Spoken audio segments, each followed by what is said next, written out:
Day 29. If you are new to the 260 Challenge, welcome.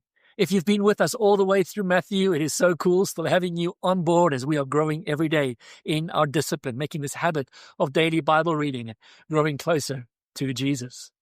Mark chapter 1, this is the second of what's known as the Synoptic Gospels. The Synoptic because they're similar. Matthew, Mark, and Luke, they're very similar in structure and the way they are written and the stories that they tell. The Gospel of John, which we're going to get to in a couple of weeks or months, is very different just in the nature and the way that the Gospel is presented. But this is the first of the Gospels that was written. Gospel simply just means good news. So this is the good news of Jesus. But historically, it was the first one that was written down. It was written by a man called John Mark, and you'll notice that his name is nowhere in any of the lists of the disciples. He wasn't one of the first 12 disciples who became the apostles.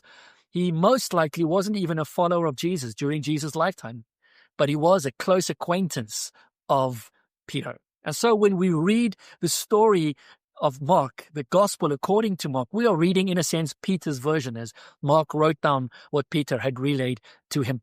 He's writing to a non-Jewish audience, to Gentile believers, who I guess most of us watching this video would fall into that category.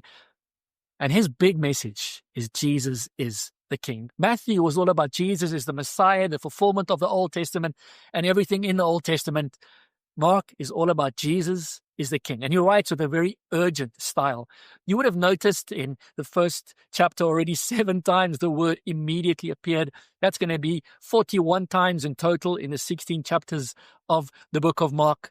And the other theme is all about discipleship. So he's about Jesus as the King, and then he's about you and me following him and what is the cost of being a follower of Jesus.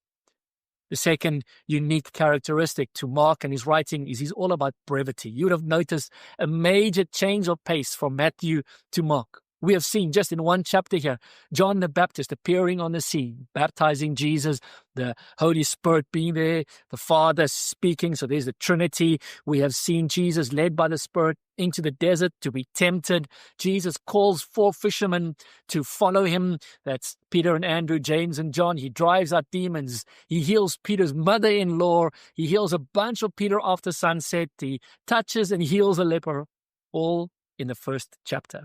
And so Mark, he is going to be an exciting read as he doesn't waste time and he conveys to us the message of Jesus, the King.